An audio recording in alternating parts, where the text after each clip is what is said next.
Hello everyone. So let us start the next video and we are in the continuation of the ICSC 2024 question paper. We are already done with the MCQs part in the previous video and now we are starting with the question 2 of section A. So write the Java expression for Java expression related one question is coming every year. So make sure you are comfortable with Java expressions, okay? So those two straight lines, if you remember, is for the absolute value. And for absolute value, we have mat.abs function. Here you will write a plus b, okay? And the whole stuff is upside only. You can put it into a bracket if you want. Division in computer science is this slash. And this is the symbol for sqrt. So we have mat.sqrt. Okay, and this is a square, so you can directly write a into a, or you can write mat.pow a comma 0 also, which is a comma 2 also completely fine. But I am feeling like we can write like this only. Okay, so yeah, done. This is the expression for the Java expression for the given mathematical expression. Next is we have evaluate the expression when x is 4 and the complete expression is given here. So this is x is equal to x plus and the whole statement is written. So we have x plus plus, x value is 4. So here you will use 4 only. This is post increment. When you will check the value, this will become 5 here. Then we have multiply sign and here it is pre-increment. So the value of x you will consider now 5 and plus 1 is 6. So this is 6 now and modulus 2. Well, here x plus this will be the original value, so which is 4.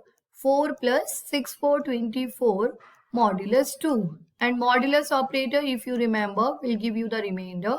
So this value is completely divisible. So it is 0 only. Right. So is equals to 4. Now the final answer for this expression is 4. So I hope you are clear with this.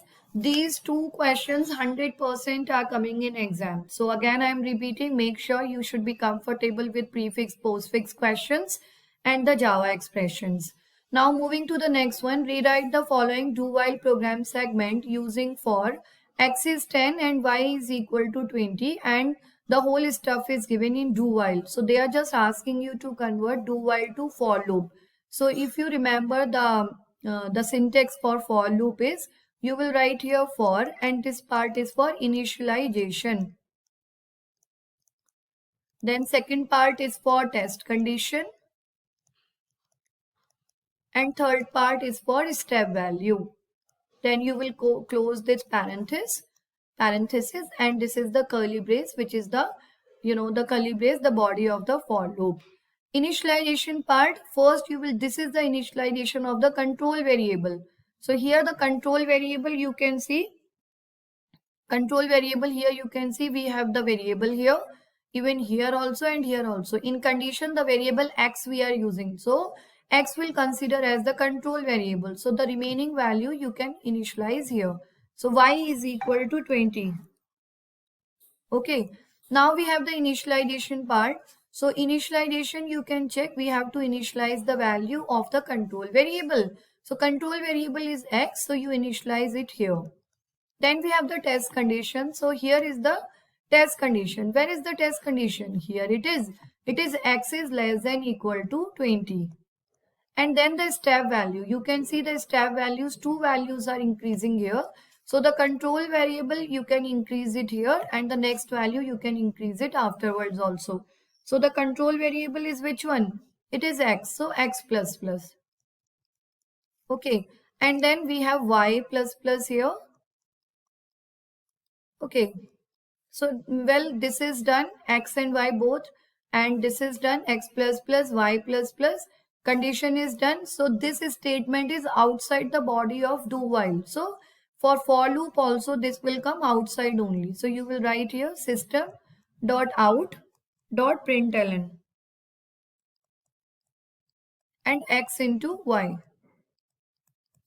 Okay, so we are done here. This is the conversion from do while to while, even do while to for to do while to for. All these types of conversion should be clear to you. They used to give these questions, not every time, but yeah, alternate years we are getting these conversion type of questions also. Well, give the output of the following program segments. How many times is the loop executed? First, we have to find the output of this. Okay, so this is the code.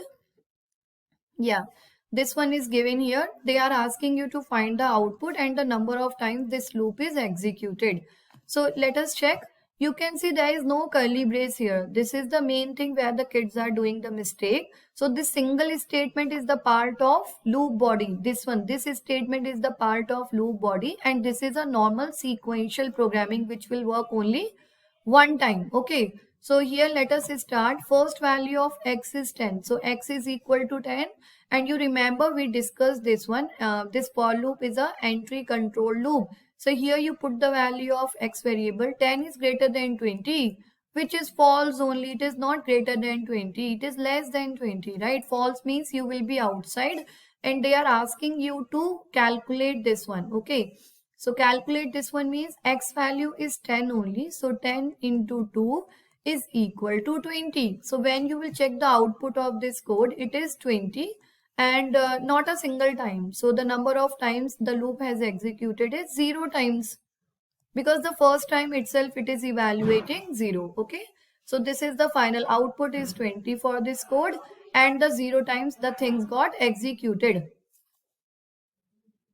Now moving to the second part, we have string s1 is equal to this one. So this is a string. It's looking like a number value. Please check it properly, but it is given under double quote. So it is a string value. String 1 is s1 and string 2 is this one, which is again given in double quotes.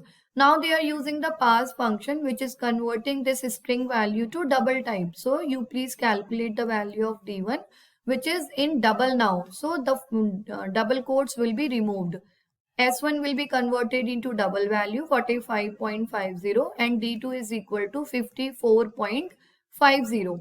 Right now they are saying you to write int x is equal to D1 plus D2, and that will be converting into integer type. So well, first you find the addition of these two.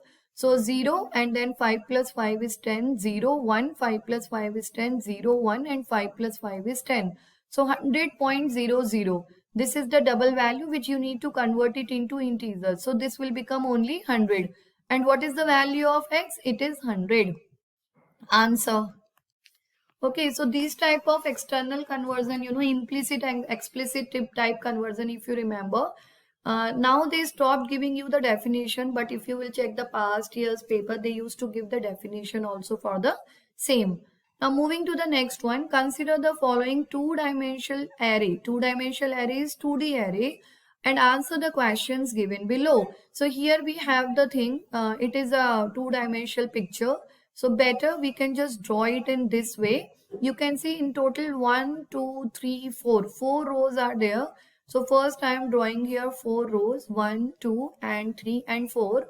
And then 3 columns are there. So here I'm just writing it here. Now 4, 3, 2. This is 4, 3, 2, 7, 8, 2, 8, 3, 10 and 1, 2, 9. Okay, well this is done. Now if you will go for the position, so this one is 0 row, 1, 2, 3 row and column is 0, 1, 2. Well, the intersection, so 0, 0, 0, 1, 0, 2, 1, 0, 1, 1, 1, 2, 2, 0, 2, 1, 2, 2 and 3, 0, 3, 1, 3, 2. Okay, so what is the order of the array? What is the order of the array? Order of the array is, the number of rows multiplied by number of columns. So number of rows are 4. So 4 by number of columns are 3. Okay, so this is the array. Now what is the value of x00 plus x22? So x00 you can check it properly. Okay, x00 you can check it properly. Here it is. So what is the value of x00? It is 4 plus x22. Then we have x22 here. X22 you can see it is here only. So we have 10 here. So 10 plus 4 is equal to 14. So the answer for this is 14. Okay. So I hope you are clear with this double dimensional, portion they reduced for some years after the corona time. But now again they have included, and we are getting one question even in programs also we are getting one question from DDA. So that thing should be clear to you.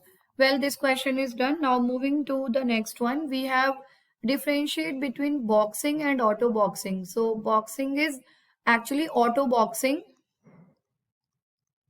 and unboxing is unboxing only. So the definition, if you remember, auto boxing will help you to convert the primitive data type to wrapper object, the corresponding wrapper object. It will help the primitive conversion from primitive to wrapper. So primitive data type to wrapper class, WRAPPER. Huh? So that is called auto boxing. It is primitive is only. So wrapper class is integer. Okay, wrapper, if you remember, I will be in capital and the full form is the wrapper class of the same. Now if you will go for the unboxing thing, unboxing is wrapper to primitive. Okay, wrapper to primitive. So wrapper class is integer only. So like integer to int, if you are considering, that is the part of or unboxing. Okay. So please make sure you should be clear with this. It is auto boxing or boxing. Auto boxing, right? This is auto boxing and this is unboxing. Fine. Now moving to the next thing, we have the following code to compare two string is compiled. The following syntax errors are displayed. Incompatible types, it cannot be converted to Boolean. So incompatibility, they are saying you can't convert integer to Boolean data type. Okay, let us check. Identify the statement which has the error and correct it and then give the correct output of this code. So if you have any error here, then you have to correct it and then you have to find the output of the same. So you can see there is a function here. Calculate is the name of the function and this function is returning void value. Now moving to the next thing, we have string A is equal to king. So one string is there, value is king, which is perfect. B is kingdom, perfect. Now boolean x is equal to A dot compare to B. So the point is you should be clear with the return data type of all these functions. Now we did one question related to this also. I think in the sample paper it is given for 2024-25. So compare to function will return integer type value, right? And string will return boolean type, equals function will return boolean. So compare to function will return integer value. So int to boolean to conversion is not possible. So this is the error in the question. This boolean you need to replace it with int, right? And then you can display the value of x here. So this is the correct one is x, we corrected here. And now we will find the output of this program. So you just check it properly. We have king here and we have A is king here. So king, actually they are comparing with kingdom. Okay, so K with K, same only. I with I, N with N, G with G. There is no change. Now you go for the next one. So here so there is no character, only D is given. So D is coming from which place? Why? A, B, C, D. 4. Excuse me. So 4 is the correct answer for this. Okay. We are going for the comparison and then we are checking, the value. So here nothing is there. Here D. So D is coming alphabetically at 4th place. So 4 will be the answer of this output question. Okay. So moving to the next question, 9th one. Consider the given program. Answer the question given below. So you have a class here. Class name is temp here. And then you can see we have one instance variable. This is instance variable. Okay, and class variables are declared with the static keyword and the remaining variables are the instance variables. So here it is a instance variable. Now you can see the class name and this function name is same only. So this is a constructor, right? This is a constructor. Now we will move to the next thing. So this one is given something inside a constructor. Now if you will go for the next thing, we have one more constructor here, right? You can see one more constructor. So this is also a constructor, but under this constructor, one parameter is also passed. So this is a parameterized constructor.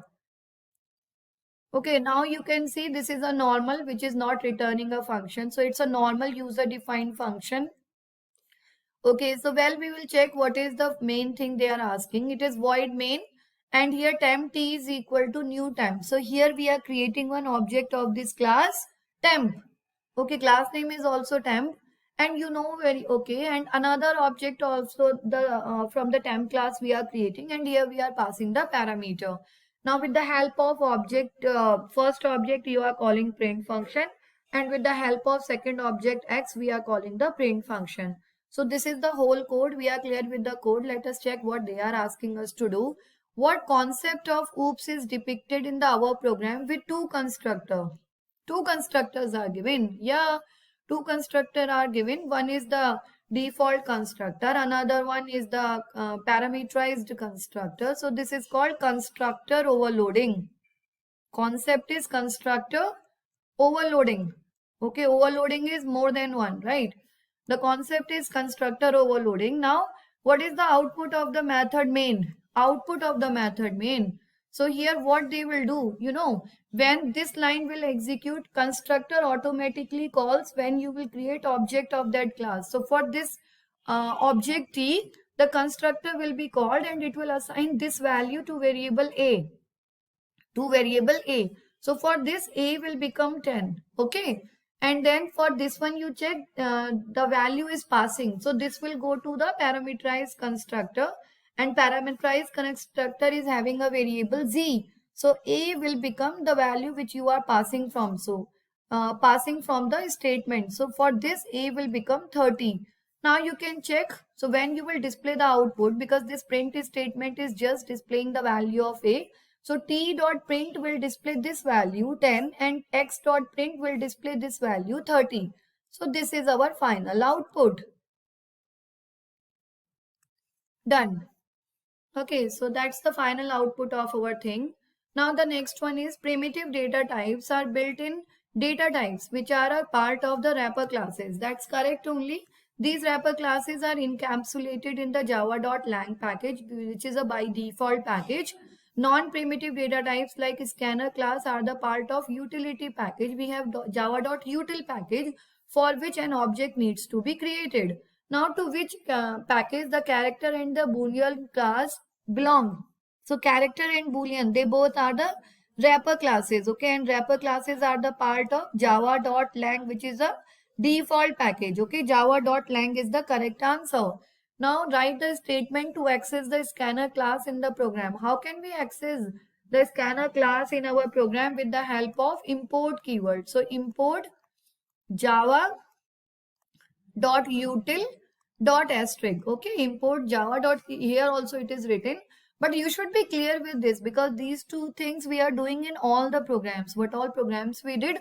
In all the programs we are using this statement, where first we are using the util package, and then only we can work with the object of class scanner, which is the compulsory part for entering a value. So that's all about the section A. So we finished the output based questions also.